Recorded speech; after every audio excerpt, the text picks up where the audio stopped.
wabarakatuh.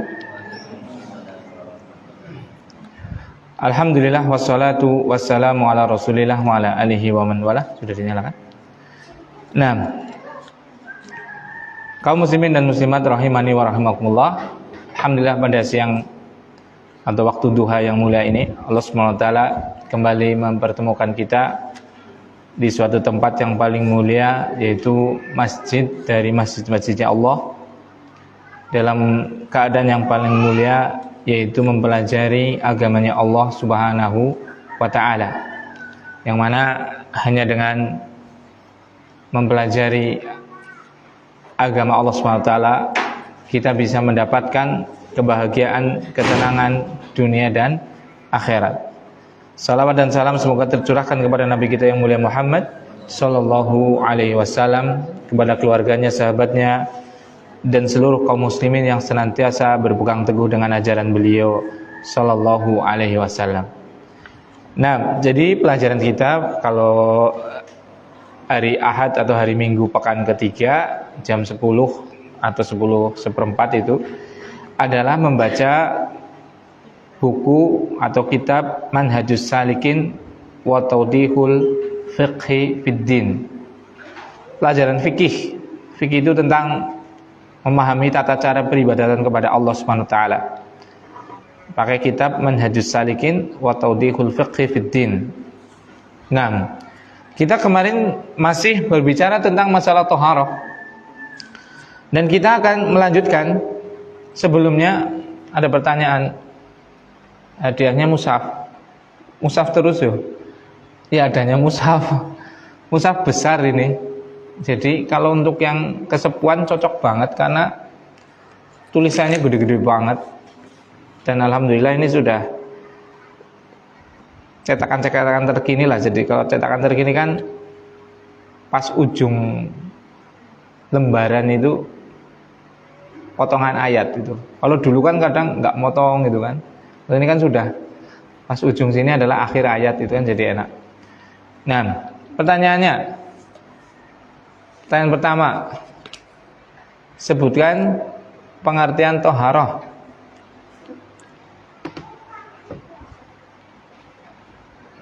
Apa yang dimaksud dengan thaharah? Sudah kan kemarin ya? Nah,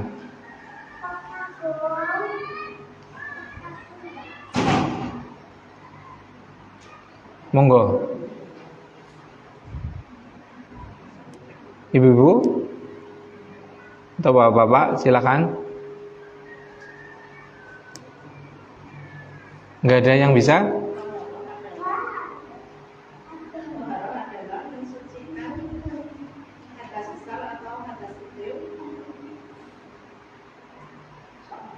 Kayak gitu penjelasan kemarin.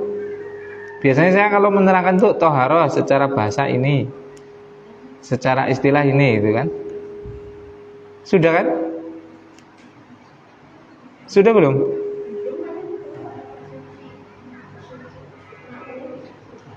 Maknanya bersuci gitu aja. Nah itu ada itu, bersuci terus. Nah itu dengan air. Nah itu ada itu. Berarti saya sudah menyampaikan. Cuma kan biasa ada yang tidur atau ketiduran. Hah? Sampai ke puasa. Waktu berpuasa. Iya ya. Waktu puasa tuh. Berarti udah lama ini kajian ini. Iya, berarti itu pentingnya mencatat. Kalau nggak mencatat hilang. Karena ilmu adalah soidun. Ilmu itu seperti hewan buruan. Qayyid soidaka. Maka ikatlah hewan buruanmu. Dengan apa? Dengan mencatat. Jadi apa tadi? Yang catatannya bagus itu. Suci. Arti secara syariat, secara istilah?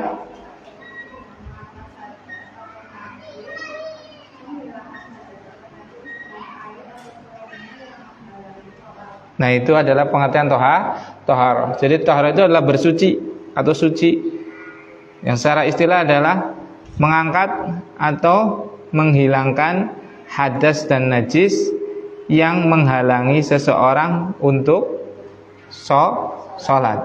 Ini tolong di nih. Pertanyaan kedua, apa yang dimaksud dengan hadas dan najis? Ini kadang pada ketukar-tukar.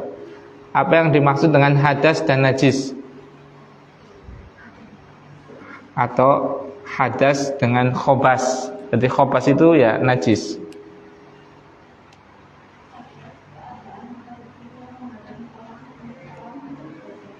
Nah, hadas adalah keadaan hukum, sifat hukum yang menghalangi seseorang untuk sholat atau yang semisal dengan sholat. Contohnya hadas apa berarti? Keadaan apa? Haid, junub, dan yang lainnya, ya kan? Yang kedua, khobas atau najis.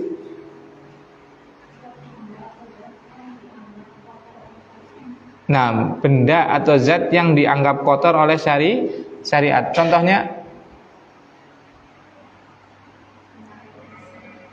apa? Air kencing. Air kencing apa dulu? Kalau air kencing domba itu yang benar adalah enggak. Air kencing manusia, ya. Nah, berarti kalau air kencing ibu enggak itu. Kalau air kencing anak gitu. Air kencing manusia, barakallahu fik. Ini ada mushaf, silakan dibagikan. Nah, kita lanjutkan ya. Wa taharatu nau'ani. Qala al-mu'allif rahimahullah taala, berkata penulis, semoga Allah SWT merahmatinya, wa taharatu nau'ani. Tahara itu ada dua macam. Kata penulis Syekh Abdurrahman As-Sa'di di sini. Ahaduhuma, yang pertama, at-taharatu bil ma'i, bersuci dengan air. Wahyal aslu, dan itu adalah yang utama atau yang asal. Setelahnya enggak ada. Ahaduhuma harusnya ada apa? Sanihuma, itu kan yang kedua itu kan. Tapi enggak ada di sini. Nah, barakallahu fik. Innallaha la yaj'al kitaban akmal siwa kitabullah. Allah itu enggak akan menjadikan satu kitab itu ada yang sempurna kecuali satu, yaitu kitabullah, Al-Qur'an. Jadi kalau selain Al-Qur'an itu ya ada kekurangannya. At-taharatu nau'an. Taharah itu ada dua macam. Kemarin sudah saya bahas. Taharah ada dua macam juga. Ada yang masih ingat enggak? Kali ini udah enggak ada hadiahnya. Taharah maknawiyah dan taharah hissiyah, ya kan? Itu taharah maknawiyah adalah membersihkan hak batin kita dari penyakit syirik, bid'ah, dan kemaksiatan. Taharah hissiyah adalah membersihkan badan kita, pakaian kita, tempat kita dari hadas atau najis yang menghalangi untuk sholat. Nah itu. Nah di sini kata Syekh Abdurrahman As-Sa'di rahimahullah taala mengatakan at-taharatu nau'an. Taharah ada dua macam. Maksudnya di sini ditinjau dari alat untuk taharah. Jadi di sini taharah ada dua macam. Pembagian beliau itu kan ada dengan air dan yang kedua enggak ada ini. Nanti kita jelaskan. Itu maksudnya taharah ditinjau dari apa? Bersuci ditinjau dari alat untuk mensucikan. Yang pertama adalah at-taharatu bil ma'. Taharah dengan air. Seperti itu. Yang kedua adalah at-taharatu bima yanubu 'anil ma'. Taharah dengan pengganti air. Nah, taharah dengan air itu asal. Asal itu maksudnya itu yang pokok, itu yang paling utama, itu yang aslinya seperti itu. Makanya kita kalau kentut mau sholat, itu kan kita punya hadas, ya kan? Pertanyaannya kalau kentut kan hadas ya. kentutnya najis nggak? Kentut itu najis nggak? Kalau mohon maaf, air kencing kan najis, nggak boleh dipegang itu. Kentut itu najis nggak? Berarti kalau nggak boleh dihirup. Ya kan, itu maksudnya kayak gitu loh. Maksudnya nih, air kencing najis nggak? Najis, makanya nggak boleh diminum, ya kan? Kotor itu kan, kotor dianggap kotor oleh syarat. Dan sekarang kentut itu najis nggak? Kalau berkentutnya kan perbuatannya, itu namanya hadas, ya kan? Sekarang kentut kan zat, itu udara, itu najis tidak kentutnya itu. Soalnya kalau najis berarti dia bajunya harus dicuci, iya kan? Dan dia nggak boleh dihirup. Sewangi apapun kentut orang, kalau kentut itu najis nggak boleh dihirup. Berarti dia nggak najis. Kalau nggak najis berarti boleh dihirup. Silakan dihirup sendiri buat teman. Seperti itu ya. Jadi kentutnya itu bukan najis. Kentutnya itu loh. Kentut maksudnya udara kentut itu bukan najis. Tapi perbuatan kentut itu adalah hadas. Hadas itu hukum perbuatan. Jadi dia kentut berarti dia punya hadas. Seperti itu. Jadi baju yang kena kentut nggak harus dicuci. Seperti itu. Nah, barakallahu fiik. Dan asal daripada kita bersuci, misalnya tatkala sudah kentut tadi mau sholat, berarti kita harus berwudu. Berwudu itu dengan apa? Air. Seperti itu kan. Nah, mandi, misalnya suci dari haid. Darah haid itu apa? Hadis atau najas? Hadas atau najis? Najis, darah haidnya. Orangnya berhadas, bukan najis. Manusia itu nggak najis, ya kan? Seperti itu. Yang najis adalah darahnya. Tapi orangnya yang lagi haid, dia lagi berhadas, seperti itu. Berarti nggak boleh sholat. Tapi boleh dipegang nggak? Hah? Boleh sama yang mahram. Jadi kalau istri sedang apa? Haid itu enggak najis. Jadi apa? Ya boleh dipegang, boleh diperlakukan seperti suami istri kecuali satu, yaitu berhubungan badan, itu enggak boleh. Tapi diperlakukan yang lain seperti mencium atau memegang itu enggak apa-apa. Karena dia enggak najis. Yang najis adalah darahnya. Kalau kena darahnya berarti harus dicuci, seperti itu. Jadi bedakan antara najis dengan hadas. Najis itu benda yang dianggap kotor oleh syariat. Sedangkan hadas itu adalah keadaan hukum yang menempel pada seseorang sehingga dia tidak boleh untuk apa? Sholat atau yang semisal dengan sholat. Barakallahu fiik. Seperti itu. Nah, kemudian kalau dia berhadas, hadas besar misalnya, yaitu junub tadi atau haid tadi, setelah selesai berarti dia harus apa? Mandi besar atau mandi junub atau mandi janabah. Dengan apa mandinya? Pakai air. Karena memang asal dari bersuci adalah menggunakan apa? Air. Yang kedua adalah bersuci dengan sesuatu yang menggantikan air. Yaitu apa? Batu, debu, itu kan? Dengan debu, ya kan? Itu tatkala dia tidak bisa menggunakan air atau tidak ada air, seperti itu. Dia tidak bisa menggunakan air, misalnya karena dia sakit. Kalau dia pakai air, sakitnya tambah parah, gitu kan? Atau tidak ada air beneran, ya karena mungkin lagi dia di padang pasir dan yang lainnya, seperti itu. Jadi pada keadaan seperti ini dia boleh bersuci tanpa dengan air, seperti itu. Cukup dengan tayamum. Misal orang sakit, kemudian dia kentut, mau sholat, kata dokter jangan kena air dulu, seperti itu. Maka tatkala seperti ini, apa yang dia lakukan? Tayamum. Orang sakit, kemudian dia mimpi basah. Kemudian datang bagi dia waktu sholat, nggak boleh dia kena air mandi. Berarti apa yang dia lakukan? Apa? Kok ini nggak yakin? Kalau tadi dari hadas kecil tayamum kan, wudu, penggantinya wudu. Sekarang hadas besar, dia suci dari haid, suci dari nifas atau mimpi basah dan yang lainnya. Dia kan hadas besar kan.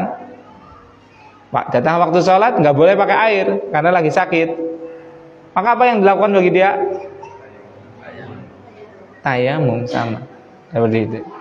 Jadi sangat ringan, ya kan? Tetap tayamum. Senang tayamum? Senang tayamum atau senang mandi? Hah? Pilih mana? Pilih mandi atau pilih tayamum? Alhamdulillah. Kalau pilih tayamum berarti kan apa? Ada penghalangnya, yaitu apa? Sakit, gitu kan? Senang tayamum berarti senang sakit, gitu, seperti itu. Barakallahu fiik. Jadi itu toharoh ditinjau dari alat untuk bertoharoh bersuci ada dua. Toharoh dengan air dan toharoh dengan apa yang menggantikan air berupa debu. Nah, kita lanjutkan. Qala al-mu'allifu rahimahullah ta'ala, berkata penulis, semoga Allah SWT merahmatinya, babu ahkamil miyahi, bab hukum-hukum tentang air. Faqullu ma'in nazala minas sama aw naba'a minal ardi fahuwa tahurun yutahhiru minal ahdasi wal akhbas. Dan setiap air yang turun dari langit atau muncul dari bumi, maka dia adalah suci, mensucikan hadas-hadas dan mensucikan najis-najis. Walau taghayyara ta'muhu aw launuhu aw raihuhu bi syai'in tahirin, walaupun dia berubah warna, aroma dan juga rasanya dengan sesuatu yang suci. Kama qala Nabi sallallahu alaihi wasallam, sebagaimana Nabi sallallahu alaihi wasallam bersabda, innal ma'a tahurun la yunajjizuhu syai'un. Sungguh asal daripada air itu adalah suci, tidak menyebabkan dia najis sesuatu pun. Rawahu ahlu sunan wa huwa sahih. Hadis ini diriwayatkan oleh ahli sunan, Sunan Abu Dawud, Tirmidzi dan yang lainnya, dan hadis ini sahih. Fa in taghayyara, apabila berubah ahadu ausafihi, salah satu dari sifatnya, binajasatin, dengan benda najis, fahuwa najisun, maka dia menjadi najis, yajibus tinabuhu, harus ditinggalkan. Wal aslu fil asyahi at-taharah wal ibahah, asal daripada sesuatu adalah suci dan boleh. Faida syakkal muslimu, kalau seorang muslim itu ragu fi najasati ma'in, pada najisnya air, au saubin, atau baju, au buq'atin, atau tanah, au ghairiha, atau yang lainnya, fahuwa tahirun, maka sesuatu tersebut hukum asalnya adalah suci. Au tayaqqanat taharata, atau dia yakin tentang sucinya sesuatu. Wa syakka fil hadasi, dan dia ragu apakah dia sudah berhadas atau belum, fahuwa tahirun, maka orang itu secara asal adalah suci.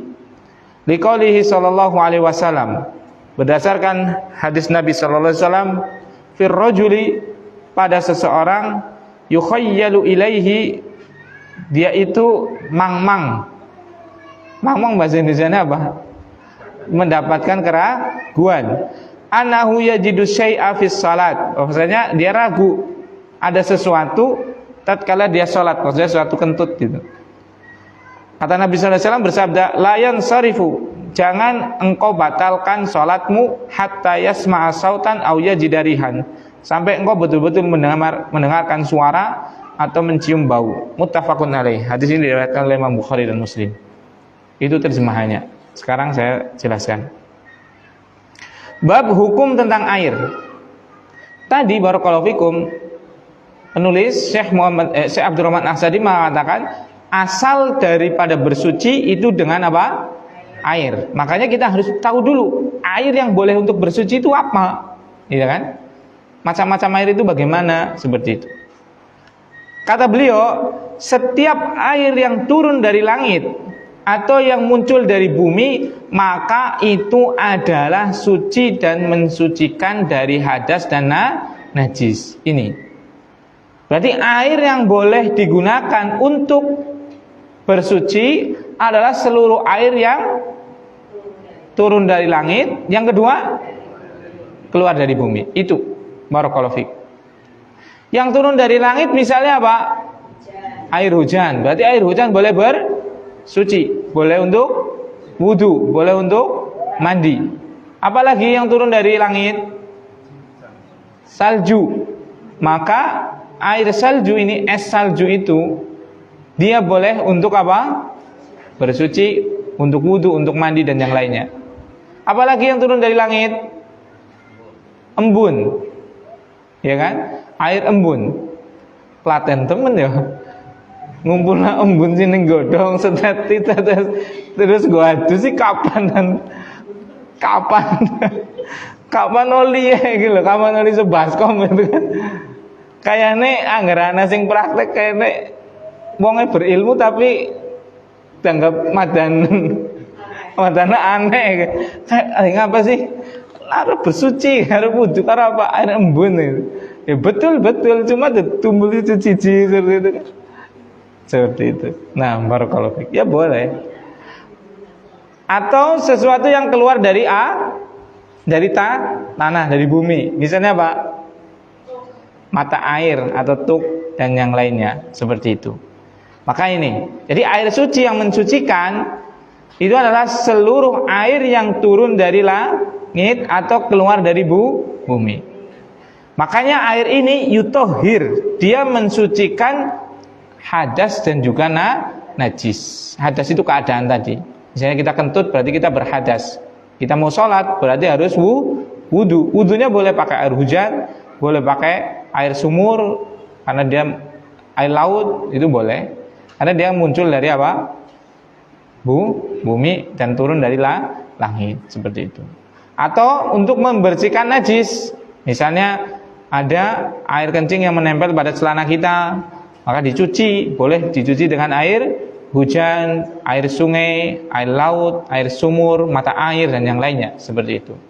Nah, bisa dipahami? Nah, barakallahu fiik. Kemudian kita mengikuti alur yang disampaikan oleh penulis. Kalau seandainya dia berubah, air suci mensucikan tadi, dia berubah tokmuhu, rasanya, atau warnanya, atau baunya dengan sesuatu yang suci, maka dia tetap suci. Misal, barakallahu fiik, ada air sumur, ketetesan sirup, berubah warnanya jadi merah, iya kan? Seperti itu. Aromanya jadi koko pandan, rasanya jadi seger. Pantasnya yo kalau belajar dari guyon ya Bu, ini bukan serius, ini guyon. Dalam bahasa Arab itu isim itu ada dua, ada isim mabni dan ada isim mu'rab. Mabni itu harokat akhirnya tetap, dan mu'rab itu harokat akhirnya berubah. Air bahasa Arabnya apa? Ma'un. Mabni atau mu'rab? Ma'un itu mabni atau mu'rab? Mu'rab. Bisa ma'in, bisa ma'an, ya kan? Bisa ma'un, kan berubah itu. An-in-un itu loh. Barakallahu fiik. Tapi masalahnya air di sini itu tetap terus dong. Tetap putih. Padahal air itu mu'rab harusnya berubah. Ya kadang ya sebenarnya jadi abang kayak apa, jadi ireng kayak. Jadi abang maksudnya. Ya kadang wedang aja, wedang putih baik. Ya kadang sirup, apa kopi, apa teh gitu loh. Karena air itu adalah isimu rob. Ini kan mabni nih. Mabni kan tetap. Ini dari dulu itu anak ngajar ya kayak gitu nih. Mabni putih baik kan seperti itu. Nah itu bercanda. Ada kalau bercanda sama santri kayak gitu biasa. Nah kembali ke sini. Kalau air suci tadi dia tercampur dengan sesuatu yang suci, nanti dia tetap suci. Seperti itu. Nah, barakallahu fiik. Jadi tetap suci. Nah, berdasarkan hadis Nabi sallallahu alaihi wasallam, innal ma'a tahurun la yurajjiu syai'un. Sesungguhnya air itu adalah suci dan tidak ada yang merubahnya dari mengeluarkan dia dari kesuciannya atau menajiskan dia sesuatu pun. Seperti itu. Nah, kemudian kita baca selanjutnya. Kalau berubahnya dengan sesuatu yang enggak suci, maka ini lanjutannya. Fa in taghayyara ahadu awsafihi binajasatin fa huwa najizun yajibu istinabuhu. Kalau perubahan ada berapa tadi? 3. Yang pertama rasanya, yang kedua warnanya, yang ketiga baunya atau aromanya. Nah, kalau salah satu ini berubah, salah satu dari sifat ini berubah, rasa atau bau atau aromanya itu berubahnya dengan binajasatin, dengan benda najis, fahuwa najisun, maka dia menjadi apa? Najis. Yajibu istinabuhu, wajib untuk ditinggalkan. Gak boleh kita gunakan untuk apa? Bersuci. Seperti itu. Nah, jadi seperti itu. Barakallahu fikum. Jadi misalnya air itu aslinya suci, kemudian terciprati sesuatu yang najis. Misalnya air kencing anak seperti itu. Berarti kalau air kencing bapak, misalnya air kencing manusia gitu ya, jadi umum gitu. Jadi yang umum itu dibawa ke umum, jangan di khusus. Nanti kalau khusus jadi akhirnya mengeluarkan yang lain gitu kan. Misalnya air kencing manusia, mau bapak, mau anak, mau mamak kayak gitu, seperti itu. Yang penting air kencing seperti itu. Barakallahu fikum. Maka dia menjadi najis seperti itu. Nah, kalau berubah dari salah satu 3 sifat tadi. Nah, jadi dari sini kita tahu bahwasanya air itu secara asal adalah suci. Dia kalau bercampur, nanti dilihat bercampur dengan sesuatu yang suci, dia tetap suci. Bercampur dengan sesuatu yang najis, dia menjadi najis. Nah, kita di sini nggak ada pembagian, saya bagikan agar lebih mudah. Pembagian air menurut kesuciannya. Pembagian air berdasarkan kesuciannya. Karena di sini nggak ada. Ini saya biar mempermudah. Pembagian air berdasarkan kesuciannya. Pertama adalah air suci mensucikan. Air suci mensucikan. Air suci mensucikan adalah apa? Air yang suci dan bisa mensucikan dari hadas dan najis. Air yang suci yang bisa digunakan untuk apa? Mensucikan hadas dan najis. Ini namanya air mutlak atau air tohur. Air mutlak atau air tohur. Nah, air mutlak atau air tohur. Dia suci, zatnya suci. Dan juga bisa mensucikan, bisa untuk menghilangkan hadas dan mengangkat najis. Mengangkat hadas dan menghilangkan najis, seperti itu. Suel di mana ya? Itu kayaknya dombanya itu kakinya keikat kayaknya itu. Kasian banget itu. Nah, jadi itu air apa? Mutlak atau air tohur, yaitu air yang suci mensucikan. dia suci secara zatnya dan bisa mensucikan yang lainnya dari hadas ataupun najis.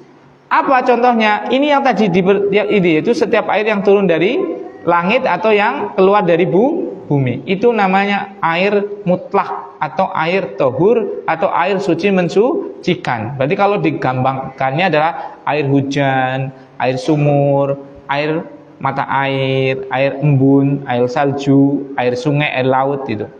Nah, berarti itu semua suci dan bisa mensucikan, boleh untuk wudu, boleh untuk mencuci itu. Jadi pahami? Yang kedua, air suci tidak mensucikan. Airnya suci, berarti nggak najis, ya kan? Tapi tidak mensucikan. Airnya suci, tapi tidak mensucikan. Kalau suci, berarti boleh dimanfaatkan tidak? Boleh. Boleh diminum tidak? Boleh. Tapi tidak mensucikan, berarti nggak boleh untuk wudu, nggak boleh untuk mandi janabah. Bisa dipahami? Contohnya apa itu? Hah? Air kelapa, air kopi, air teh, sayur asem seperti itu. Seperti itu. Itu nggak boleh. Kita wudu pakai kopi, itu nggak boleh. Atau wudu pakai teh manis gitu ya, itu nggak boleh. Tapi boleh diminum, ya kan? Boleh dimakan. Di sana tadi sayur lodeh kan akeh kuahe, atau sayur asem, nah itu kan akeh. Maka boleh dimakan tidak? Boleh. Boleh untuk wudu tidak? Tidak boleh. Kenapa? Karena dia suci, ghairu mutahhir, suci tidak mensucikan. Itu yang kedua. Yang ketiga adalah air najis. Yang ketiga adalah apa? Air najis. Air najis adalah air yang dia dianggap najis, dianggap kotor. Najis kan kemarin artinya kotor, tapi oleh siapa? Oleh syariat. Air najis ini ada dua. Air najis yang secara zatnya, memang zatnya sudah dinajiskan oleh syariat. Misalnya apa? Air najis itu adalah air kencing. Air kencing manusia itu air najis. Air najis secara zatnya. Yang kedua air najis karena tercampur. Misalnya air got, ya kan? Dia kan kecampur dengan najis-najis. Aslinya kan ya suci, seperti itu kan. Tapi kecampur dengan kotoran-kotoran seperti itu, maka dia menjadi najis. Makanya air got kalau bisa dibersihkan kotorannya itu jadi suci lagi. Loh, kok bisa Ustaz? Ya, kan ada purifikasi. Ya kan? Ada proses pemurnian. Jadi Sungai Ciliwung itu bisa nanti jadi suci loh. Bisa jadi PDAM itu. Bisa jadi PDAM itu ngambil dari Sungai Ciliwung. Iya kan? Yaitu apa? Dipurifikasi, dimurnikan lagi. Kotorannya dilepaskan, kemudian diambil H2O-nya. Menjadi suci lagi. Seperti itu. Makanya boleh mandi. Jadi bisa jadi kalau kita kan enggak, kalau di sini kita Banyumas kan dekat Gunung Slamet ya, banyak bukit-bukit sehingga PDAM-nya memang langsung dari sana. Tapi kalau kota-kota yang lain bisa jadi PDAM-nya itu ngambil dari sungai-sungai yang kotor itu. Tapi sudah dibersihkan sehingga boleh. Pertanyaannya, urin kalau dipisahkan urinnya dengan disisakan jadi H2O saja, disisakan airnya saja, jadi suci enggak itu? Kan sudah hilang unsur urinnya, sudah hilang, tinggal airnya saja gitu loh. Nah itu kan aslinya urin kan karena memang kita minum air, minum kopi dan yang lainnya kan. Kemudian makan buah, makan sayur yang mengandung air. Kemudian diserap energinya, terserap sari-sarinya. Kemudian keluar lewat usus besar, nanti ada masuk ke belakang, ada masuk lewat saluran depan, gitu kan. Nah itu kan sebenarnya aslinya adalah suci kan. Karena aslinya air minum, aslinya air. Ya tidak, sama dengan Ciliwung tadi. Dan kemudian keluar jadi air, yang satu padat itu lewat belakang, yang berupa cairan lewat depan. Cairannya ditabung, dikumpulin, kemudian dipurifikasi tadi, diproses murnikan, sisakan semua H2O-nya. Suci enggak? Kok berteman nih permasalahannya. Lah wong banyu sing bersih ya, kenapa kok malah angel-angel temen ngurusi sing kayak kue gitu kan. Seperti itu. Nah, barakallahu fik. Jadi seperti itu. Jadi air ditinjau dengan apa? Kesuciannya itu ada di 3. Air suci mensucikan, air suci tidak mensucikan, air najis. Air najis itu ada 2. Najis secara zatnya, najis karena sebab tercampur. Nah, kemudian ini kaidah bagus nih. Wal aslu fil asya'i at-taharah wal ibahah. Ini bagus. Asal dari segala sesuatu itu hukumnya suci dan boleh. Jadi kita tidak boleh mengatakan itu najis kecuali harus ada dalil yang mengatakan itu najis. Karena apa? Kemarin kita sudah belajar kan? Najis itu adalah apa? Sesuatu yang dianggap kotor. Siapa yang anggap? Syariat, ya kan? Yaitu Allah menetapkan itu najis. Maka hukum asal segala sesuatu itu aslinya najis atau suci? Suci. Berarti kita nggak boleh mengatakan itu najis kecuali dengan apa? Dalil. Kan seperti itu. Bisa dipahami nggak? Ini kaidah penting ini. Kita nggak boleh mengatakan kotoran manusia itu najis kecuali dengan apa? Dalil. Kita nggak boleh mengatakan kotoran domba itu najis kecuali dengan apa? Dalil. Kita nggak boleh mengatakan tanah itu najis kecuali dengan dalil. Kita nggak boleh mengatakan segala sesuatu najis kecuali ada dalilnya. Seperti itu. Kalau nggak ada dalilnya, berarti ini al aslu fil asya'i at-taharah. Asal dari segala sesuatu adalah suci. Bisa dipahami nggak? Nah itu. Kita mengatakan air kencing manusia itu najis karena ada dalilnya. Bagaimana kotoran manusia itu najis karena ada dalilnya. Kalau kita mau mengatakan kotoran sapi itu najis, harus ada dalilnya. Mana? Kotoran kambing itu najis, harus ada dalilnya. Belet itu najis, harus ada dalilnya. Karena sesuatu yang kotor itu beda dengan sesuatu yang najis. Yang kotor belum tentu najis, tapi yang najis sudah pasti kotor. Karena yang anggap adalah syariat, yaitu Allah Subhanahu wa ta'ala. Seperti itu. Barakallahu fikum. Makanya belet itu enggak najis, bahkan itu salah satu alat untuk bersuci. Debu, iya kan? Seperti itu. Ini kaidah penting. Asal segala sesuatu adalah apa? Suci, itu penting. Dan boleh. Boleh itu maksudnya nek dewek gitu loh ya. Miki Ustaz kaidah apik banget. Al aslu fil asya'i at-taharatu wal ibahah. Asal dari segala sesuatu adalah suci dan boleh. Ana durene wong boleh berarti kayak kan asya. Duren kan sesuatu ya kan? Berarti hukumnya asal segala sesuatu adalah apa? Boleh. Dicolong ya enggak boleh kalau gitu. Barakallahu fik. Seperti itu. Gedangnya tanggane ana gedang. Al aslu fil asya'i at-taharatu wal ibahah. Asal dari segala sesuatu adalah suci dan boleh. Berarti gedang kayak mesti suci, ya kan? Dan juga boleh. Celeng gitu kan. Ya enggak boleh. Boleh maksudnya boleh dimanfaatkan kalau itu hak kita. Kalau bukan hak kita maka enggak boleh. Nah itu. Jadi itu penting banget kaidah ini, kaidah yang sangat penting. Asal segala sesuatu adalah suci dan boleh. Berarti godong gedang ya suci, klambi ya suci, bahan apapun, emas ya suci, asalnya seperti itu. Bensin ya suci, bribil ya suci. Loh, bribil suci Ustaz? Coba cari dalil yang menajiskannya mana? Kan kayak gitu.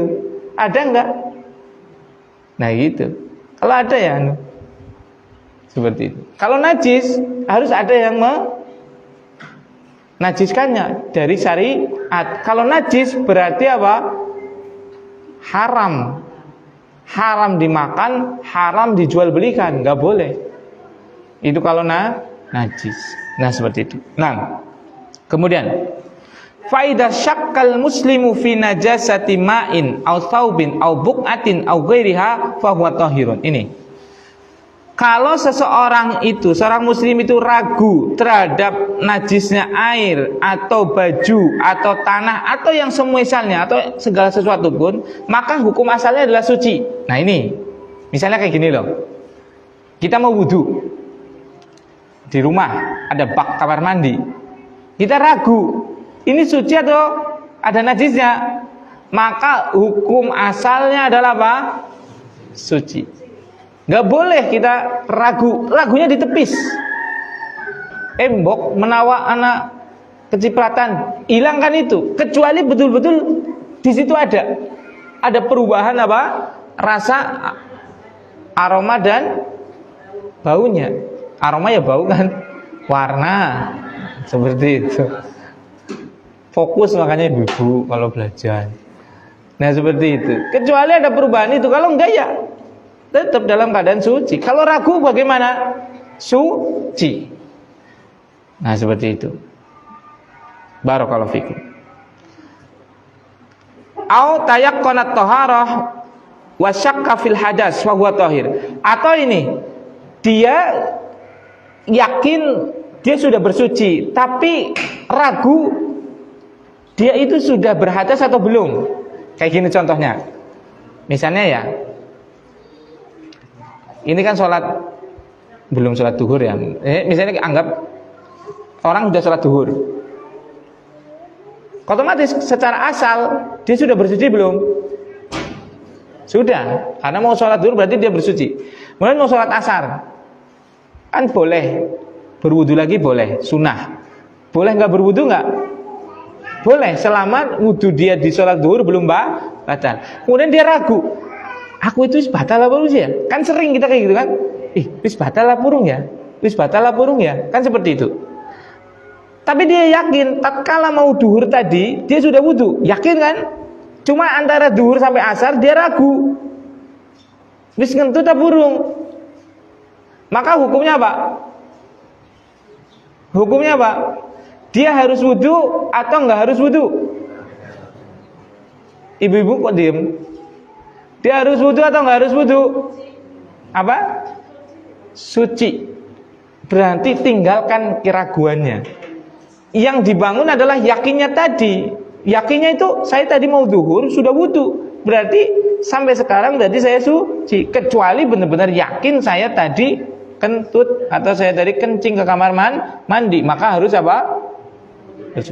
Ada kaidah al-yaqinu la yazulu bisyakkin.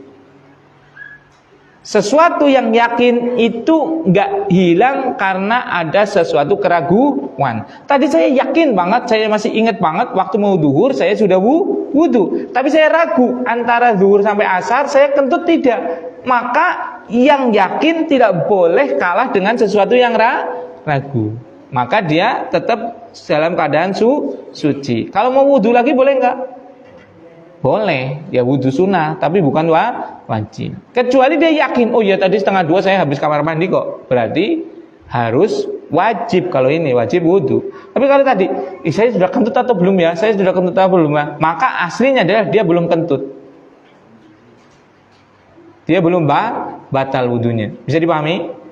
Nah ini, jadi jangan ragu terhadap sesuatu. Kalau ada keraguan, bangun mana yang paling yakin. Kalau yakinnya adalah saya sudah wudu, maka yakin sudah kita memang wudu. Kalau yakinnya oh ya saya tadi sudah kamar mandi, maka yakinnya adalah kita sudah kamar mandi. Seperti itu. Orang muslim itu diajarkan ini ya, Masya Allah ya. Bagaimana Rasulullah SAW, Islam itu mengajarkan orang Islam itu harus selalu dalam keadaan yakin. Masya Allah. Urip nek sing penting yakin itu tenang. Kan sing penting yakin gitu kan. Mancing nang aspal sing penting yakin gitu ya. Keyakinan kan dibangun di atas ilmu, bukan keyakinan dibangun di atas kebodohan ya. Kena aspal mancing, sing penting yakin pakai. Subhanallah, mek batu kayak. Apa udah panas karo bokonge ya berarti bener ya. Kalau Banyumas seperti itu. Itu kaidah penting. Al yaqinu la yazulu bis syak. Yakin itu tidak bisa kalah, tidak bisa dihilangkan dengan keraguan. Nah, apa dalil ini? Dalilnya adalah sabda Nabi sallallahu alaihi wasallam. Ini sudah sama dengan jenengan itu ya, kasus yang dihadapin jenengan ini kadang ragu itu ya di sahabat juga pernah. Beliau sallallahu alaihi wasallam pernah bersabda kepada seseorang yang tatkala sholat itu dia itu dihantui dikhayalkan diwaswasi neng setan itu aku kayak metu le kayak ngentut deh maksudnya lo kayak ngentut le seperti itu. Kadang ada waswas kan gimik apa yo ngentut apa tuh ya seperti itu. Ada diwaswas seperti itu. Maka Rasulullah SAW mengatakan kepada orang ini apa? Layan sorif. Kamu jangan berpaling, maksudnya jangan berpaling itu jangan membatalkan sholat, tetap sholat baik seperti itu. Sampai engkau betul-betul yakin dengar suara atau mencium bau. Kalau cuma was-was saja, keraguan, berarti nggak boleh membatalkan sholat. Nah ini kan berarti keraguan itu nggak boleh mengalahkan keyakinan dan seperti itu.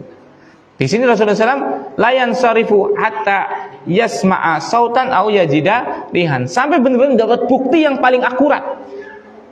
Orang kentut bukti akurat pertamanya adalah apa? Suara kan, dul bret gitu kan. Ada yang bret, ada yang brot, ada yang diangken pret gitu kan, ada macam-macam seperti itu. Tapi ada yang kedua ini yang paling bikin ribut, yang paling bikin masalah, dan ini biasanya itu aromanya luar biasa. Yang nggak bersuara itu lebih mengerikan itu bau. Kalau memang betul-betul nyium bau, orang ngentut lah, nyium orang ngentut, gena-gena mampu kok. Berarti itu batal sudah. Seperti itu. Jadi yang sesuatu yang diem itu yang menghanyutkan. Makanya kalau lihat orang yang banyak bicara ya biasanya ya cuma adanya seperti itu, pinter yang ngomong, jige ya langka seperti itu. Tapi orang yang diem biasanya ya berbuatnya lebih banyak.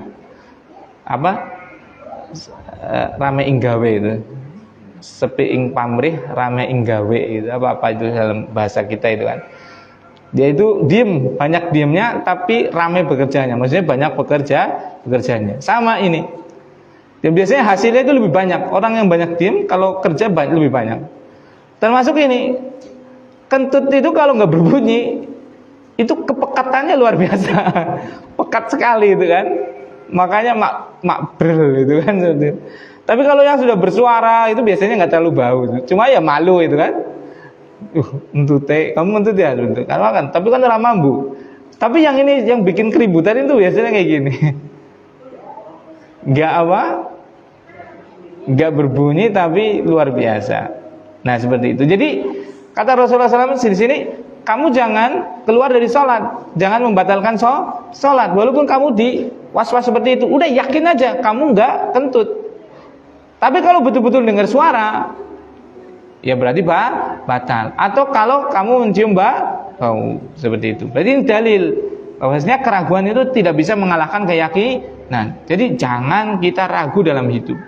Orang itu harus optimis, nggak boleh ragu. Yang penting ya yakin seperti itu.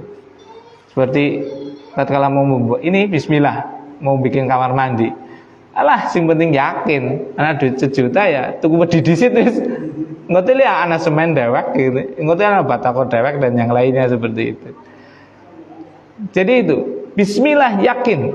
Allah mengajarkan, Rasulullah juga mengajarkan agar seorang muslim itu tetap selalu dalam keyakinan. Kalau ada was-was, puluhan juta kiamku priwe, seperti itu misalnya. Enggak usah dihiraukan. Harus selalu ya. Wis tua mentakan belajar bahasa Arab tayeng. Enggak usah dihiraukan. Bismillah, yakin insyaallah bisa. Seperti itu. Dagang, usaha apa ya? Apa sepi? Bismillah. engko yang mlaku dewek, akhirnya apa? Allah akan memberikan jalan dari arah-arah yang dia tidak sadar sendiri, dia itu nggak sadar, dia bisa ya, ijik-ijik wis kayak gie seperti itu. Karena tadi sifat optimisme dan keyakinan kepada Allah Subhanahu wa taala. Nah, ini yang bisa saya sampaikan. Ringkasannya adalah bersuci dengan bersuci ditinjau dari alat yang mencucikan ada berapa? 2. Yang pertama bersuci dengan air, yang kedua dengan sesuatu yang menggantikan air. Nah, kemudian air itu ada berapa macam ditinjau dari kenajisannya? 3 kesuciannya. Yang pertama air suci yang mensucikan. Contohnya air hujan, air yang turun dari langit, air yang keluar dari bumi. Contohnya air hujan, air sumur, air laut, air sungai dan lainnya. Kemudian yang kedua air suci tidak mensucikan. Contohnya air kelapa, air kopi, air teh dan yang lainnya. Yang ketiga air najis. Air najis ada berapa? 2. Yang pertama najis secara zatnya, contohnya air kencing. Yang kedua karena tercampur, air suci yang tercampur dengan najis, contohnya air got dan yang lainnya seperti itu. Nah, kemudian barakallahu fikum, asal dari segala sesuatu itu hukumnya apa? Suci dan boleh. Nah, kalau orang ragu pada sucinya air, sucinya baju, sucinya tempat, maka yang benar baju tersebut, air tersebut, tempat tersebut masih dalam keadaan apa? Suci. Kaidahnya apa? Keraguan itu tidak dapat mengalahkan keyakinan, atau tidak dapat menghilangkan keyakinan. Al-yaqinu la yazulu bisyak. Nah, barakallahu fiik. Itu yang bisa saya sampaikan. Mohon maaf kalau ada tutur kata yang kurang berkenan. Semoga bisa memberikan kepada kita ilmu yang bermanfaat dan kita bisa mengamalkannya dengan baik. Subhanakallahumma wa bihamdika asyhadu alla ilaha illa anta astaghfiruka wa atubu ilaik. Assalamualaikum warahmatullahi wabarakatuh.